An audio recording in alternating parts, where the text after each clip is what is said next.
எல்லாம் வல்ல அல்லாஹ் நம்முடைய வாழ்க்கையில் மிகப்பெரிய காரியம் எது என்பதை உணர்த்துகிறான். ஈமானுக்கு பின்னால் ஒரு பெரிய காரியம் இருக்குமா? அது என்ன காரியம்? உலகத்திலேயே மிகப்பெரிய பாக்கியம் ஈமான். ஈமானுக்கு நிகரான இன்னொரு பாக்கியம் இல்லை. ஈமானை அவன் நசீபாக்கி கொடுத்ததற்கு நாம் எப்போதும் நன்றியோடு இருக்க வேண்டும். அல்லாஹ் தௌஃபீக் செய்வானாக. ஈமான் மகத்தானது. ஈமானுக்கு அடுத்து மிகப்பெரிய காரியம் அல்லாஹ் இன்றைக்கு ஓதப்பட்ட வசனத்தில், இன்னல்லதீன காலு ரப்புனல்லாஹ் சும்மஸ்தகாமு, அல்லாஹ் தான் எங்கள் ரப்பு என்று அவர்கள் நம்பினார்கள், சொன்னார்கள். முதலிலே ஈமான், அல்லாஹ் தான் எங்கள் ரப்பு, எங்களை வளர்க்கிறவன், ஆளாக்குபவன், வார்த்தெடுப்பவன், எங்களை உயர்வுபடுத்தியவன், ஒவ்வொரு நாளும் நம்மை அசைவு உண்டாக்கக்கூடியவன். நான் இயங்க முடியாது, அவன் இயக்கவில்லை என்றால். நான் உண்ண முடியாது, அவன் கொடுக்கவில்லை என்றால் எது முடியும்? அவன் ரப்பு. ரப்பு என்றால் என்னை அவனே அசைவுகளை கொடுத்து வழி நடத்துகிறான். தாயின் கருவிலே எப்படி என்னை வளர்த்தானோ இப்போதும் அவனே வளர்க்கிறான் என்று சொன்ன பின்னால் சும்மஸ்தகாமோ, இரண்டாவது மாபெரிய பாக்கியம், அதில் தரிபாடு இருக்க வேண்டும் என்கிறான். ஈமானுக்கு பின்னால் மிகப்பெரிய பாக்கியம் தரிபாடு. சில பேர் சருகி விடுவார்கள், தடம் புரண்டு விடுவார்கள். சின்ன சின்ன சங்கடங்கள் அவர்களை எங்கோ திசை மாற வைத்து விடும். இறுதி மூச்சு வரையிலும் அதில் நிற்பது, நான் கொண்ட கொள்கையில் உறுதியாகுவது, என்னை வளர்ப்பவன் என் ரப்புதான் என்பதில் நான் ஆழமாக உறுதியாகுவது, என் ரப்புதான் என்னை பராமரிக்கிறான், எனக்கு வாழ்வளித்தவன், எனக்கு உணவளித்தவன், இன்னும் நான் சொல்வேன் என்னையே இன்றும் ஆளாக்கியவன் என் ரப்பு என்று நான் சொல்வேன். அதற்கு பின்னால் அதில் எப்போதும் தரிபட வேண்டும். சில பேர்களால் தரிபட முடியாமல் போனது, அதனால் ஈமானும் இழக்கும் நிலை ஏற்பட்டது. அல்லாஹ் நம்மை பாதுகாப்பானாக. ஈமானில் ஆழம் காணுவதற்கும் ஈமானில் நான் தரிபாடாகுவதற்கும் அதற்கு அடுத்து இருக்கிற வாழ்க்கை, எனக்குள்ளே ஒரு இஸ்திகாமத் ஏற்பட வேண்டும். இஸ்திகாமத் என்றால் எல்லா காரியத்திலும் தரிபாடு இருக்கணும்.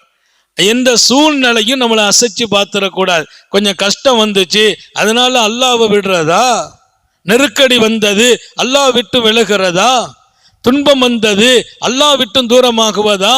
நோய் வந்தது அல்லாஹ் விட்டும் தூரமாகுவதா? யாராவது நமக்கு நெருக்கடி கொடுக்கறாங்க, அல்லாஹ் விட்டு வெளியில போறதா? எந்த சூழலிலும் அவனை விட்டு வெளியில போறதில்லை. அவனே நாம், அவனே நம்மில், அவனே நம்மை, அவனே நம்மை வழி நடத்துகிறான், அவனே நம்மில் இருக்கிறான், அவனில் நாம் இருக்க வேண்டும்.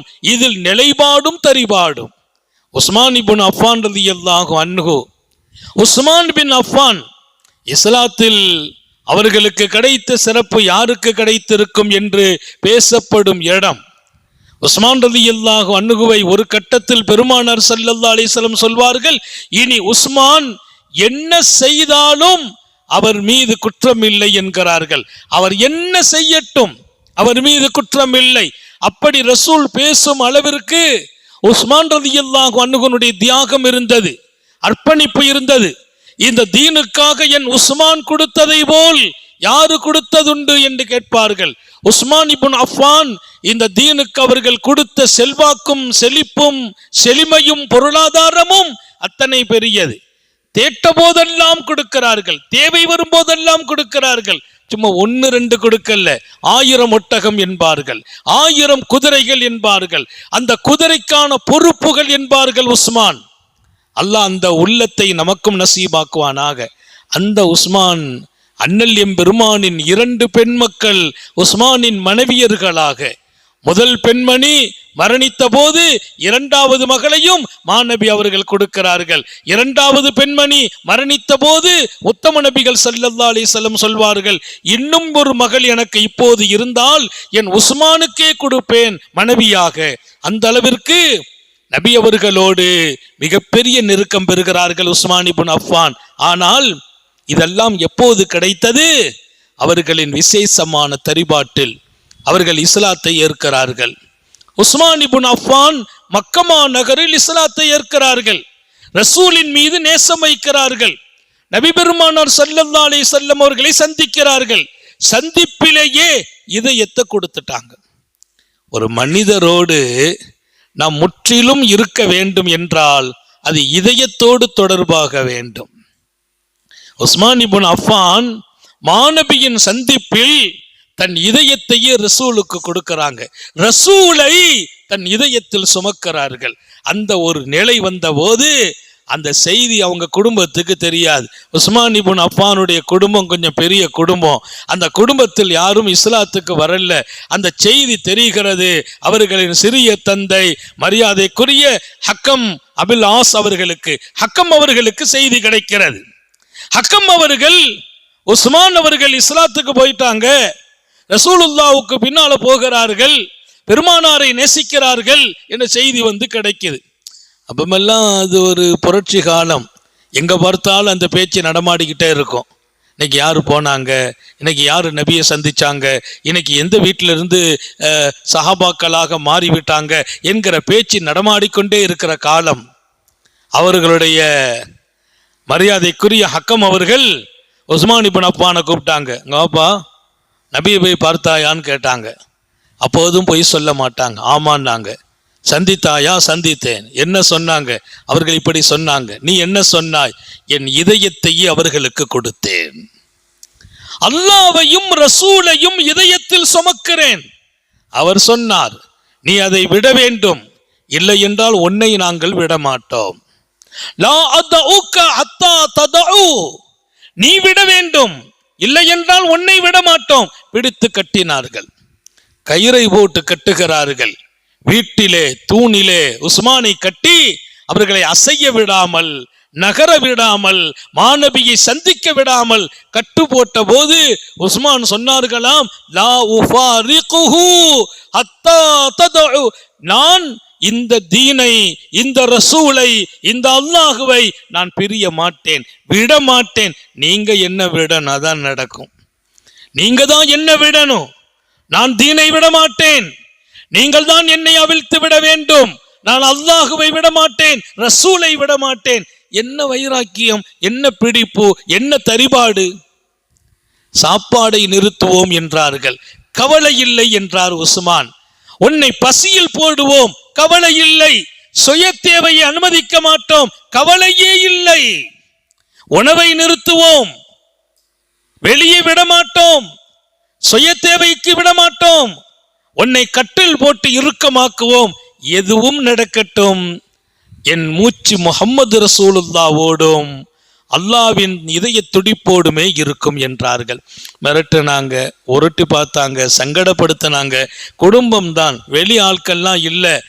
வெளி ஆட்கள் இல்ல, குடும்பம். சாப்பாடை நிறுத்தினாங்க, உணவை நிறுத்தினாங்க, வானத்தை நிறுத்தினாங்க. அமைதியா இருந்தாங்க, பசியோடு இருந்தாங்க, ராத்திரி பகலா தூங்காம இருந்தாங்க.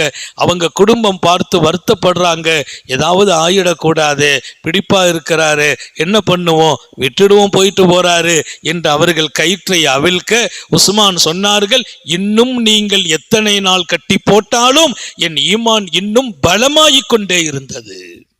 அல்லாவின் நம்பிக்கையும் ரசூலின் நேசமும் எனக்கு உறுதியாகத்தான் இருக்கிறதே தவிர அது குறையவில்லை. காரணம் அது சத்தியம் என்றார். நீங்களும் இதை ஏற்கவீர்கள், நீங்களும் ஏற்பீர்கள். ஒரு காலம் வரும், எல்லாரின் இதயத்திலும் முஹம்மது ரசூலுல்லாவிற்கும் அல்லாவுக்கும் இடம் கிடைக்கும் என்றார் உஸ்மான். அவிழ்த்து விட்டார்கள். வருகிறார் உத்தம நபியின் தர்பாரில். விஷயங்களை எல்லாம் ரசூல் அறிகிறார்கள். உஸ்மான் இப்னு அஃபானுக்கு வாழ்த்து சொல்கிறார்கள். அப்படிப்பட்ட சங்கடங்களை அவரை தாங்கிக் கொண்டு அது அவரை எந்த வகையிலும் தன்னுடைய தரிபாட்டில் இருந்து தூரமாக்காமல் வைத்ததால் இன்றைக்கு உலகில் இஸ்லாமிய 3வது சாம்ராஜ்யத்தின் ஹலீஃபாவாக உஸ்மான் இப்னு அஃபான் முகவரி பெறுகிறார். உலகம் போற்றும் இடம் சையதுனா உஸ்மான் இப்னு அஃபான் ரலியல்லாஹு அன்ஹு அவர்களுக்கு கிடைத்தது. பெருமானார் ஸல்லல்லாஹு அலைஹி வஸல்லம் சஹாபாக்கள்ல அப்துர் ரஹ்மான் இப்னு அவ்ஃப் பெரிய பணக்காரர், அப்துர் ரஹ்மான் இப்னு அவ்ஃப் பெரிய பணக்காரர், சையதுனா ஸஅத் ரலியல்லாஹு அன்ஹு பெரிய பணக்காரர். ஆனால் பணக்காரர் என்ற பெயர் உஸ்மான் இப்னு அஃபானுக்கே கொடுக்கப்பட்டது. உஸ்மானுடைய பெயரோடு உஸ்மானுல் கனி, பணக்கார உஸ்மான், உஸ்மானுல் கனி, பணக்கார உஸ்மான். அப்படி பணக்காரர் என்று முகவரி பெறுகிறார். அவர் சொத்தும் சுகமும் இந்த தீனின் வளர்ச்சியில் மறக்கவே முடியாது. காபத்துல்லாவில் தவாப் செய்வதற்கு இடம் நெருக்கடி இருந்தது. அல்லாஹ்வின் ரசூல் ஆசைப்பட்டார்கள், இந்த இடம் கிடைத்தால் தவாஃபின் இடத்தை விசாலமாக்கலாம் என்று.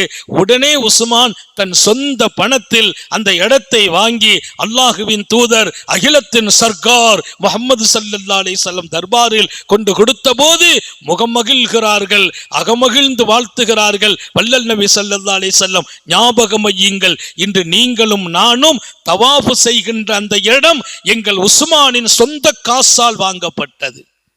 உலகத்தின் மாந்தர்கள் எல்லாம் காபாவின் மண்ணில் கால் வைத்து சுற்றுகிற போதெல்லாம் உஸ்மானின் மன்னரையும் ஜொலிக்கிறது. எங்கே உஸ்மான், எங்கே அவர் போன இடம், அவர்கள் பெற்ற பாக்கியம் ஒன்றல்ல இரண்டல்ல. மாநபி வாழ்ந்து கொண்டிருக்கிற மஸ்ஜிதுன் நபவி, அங்கே இருக்கக்கூடிய அந்த பெரிய பள்ளிவாசல் மஸ்ஜிதுன் நபவி, அங்க போய் நாம் தொழுகிறோம். அந்த இடம், அதை சுற்றி இருக்கக்கூடிய இடமும் இணைக்க வேண்டும் என்று சொன்ன போது உஸ்மான் இப்னு அஃபான் தன் சொந்த பணத்தில் அந்த இடத்தை வாங்கி மஸ்ஜிதோடு இணைக்கிறார்கள். நான் மஸ்ஜிதுன் நபவியில போய் 2 ரக்காத்து தொழுதாலும் அந்த நன்மையில் மாநபியின் அன்பு தோழர் உஸ்மான் இப்னு அஃபான் அங்கே மன்னரையில் ஜொலித்துக் கொண்டிருக்கிறார்.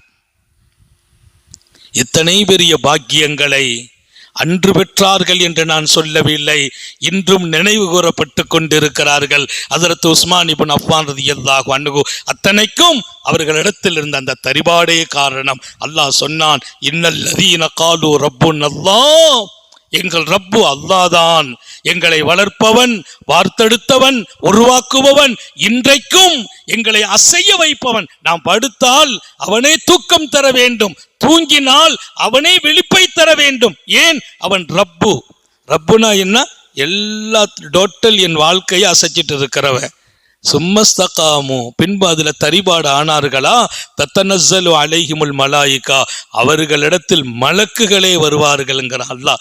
தரிபாடான வாழ்க்கை உடையவர்களுக்கு மலக்குகள் அவர்களை சந்தித்து, அல்லாஹ் தகாவு வலா தஹ்சனு, நீங்க கவலைலாம் படாதீங்க, பயப்படலாம் கூடாது, உங்களுக்கு இனி பயம்லாம் வரக்கூடாது. என்ன பயம் உங்களுக்கு? நாங்க உங்க கூட இருக்கிறோம், என்ன கவலை, அல்லாஹ் உங்க கூட இருக்கிறான் என்று சோபனம் சொல்வார்கள். அல்லாஹ் தகாவு வலா தஹ்சனு உங்களுக்கு விஷயம் தெரியுமா? உங்களுக்கு சொர்க்கத்தை கொடுப்பதான் அல்லாஹ் வாக்களிச்சிருக்கிறான். அதை நினைத்து பாருங்கள், என்ன கவலையும் என்ன பயமும் எல்லாம் காணாமல் போய்விடும் என்று சோபனம் சொல்லும் மலக்குகள் அவர்களுடனேயே சுற்றி கொண்டிருப்பார்கள் என்று வான்மறையில் வல்லவன் சொன்ன செய்தி இன்று நாம் ஓதி நிறைவு செய்தோம். இல்லாமல்ல அல்லாஹ் தரிபாடான ஈமானில் நீங்களும் நானும் நிலைக்க திளைக்க மூச்சு பிரியும் வரையிலும் அதில் உருண்டு பிறல் அல்லாஹ் தௌஃபீக் செய்வானாக, ஹயாத்து வரைக்கும் பாதுகாப்பானாக. தடைகளை, சங்கடங்களை, சோதனைகளை, நெருடல்களை, நெருக்கடிகளை தாண்டி அல்லாஹ்வையும் ரசூலையும் இதயத்தில் சுமக்க இரக்கமுள்ள ரப்பு தௌஃபீக் செய்வானாக. நீண்ட நெடிய நாட்கள் நோய் நொடிகள் இல்லாமல் உடல் ஆரோக்கியத்தோடு மன நிறைவோடு இன்பத்தோடு அல்லாஹுவை நின்று வணங்கி வழிபட்டு வாழும் நசீபையும் பாக்கியத்தையும் எல்லாம் அல்ல அல்லாஹ் உங்களுக்கும் எனக்கும், நம்மை ஈன்றெடுத்த தாய் தந்தையர்களுக்கும், நமது மனைவி, மக்கள், உற்றார், உறவினர் யாவருக்கும் கொடுத்தருள் புரிவானாக. நமது உயிரினும் மேலான கண்மணி ரஹ்மானி ஹாத்தமுன் நபியின் சர்காரை ஆலம் சுந்தர நபிகள் ஸல்லல்லாஹு அலைஹி வஸல்லம் அவர்களை கனவிலும் நனவிலும் கண்டுகளிக்கும் பெரும் பாக்கியத்தை அல்லாஹ் நம் எல்லோருக்கும் கொடுத்தருள் புரிவானாக என்ற நல்ல துஆக்களோடு உங்கள் எல்லோருடைய துஆவை ஆதரவைத்து என் வார்த்தைகளை நிறைவுபடுத்துகிறேன். வாஹிரு தாவானா அனில் ஹம்துலில்லாஹி ரப்பில் ஆலமீன். அஸ்ஸலாமு அலைக்கும் வரஹ்மத்துல்லாஹி வபரகாத்துஹு.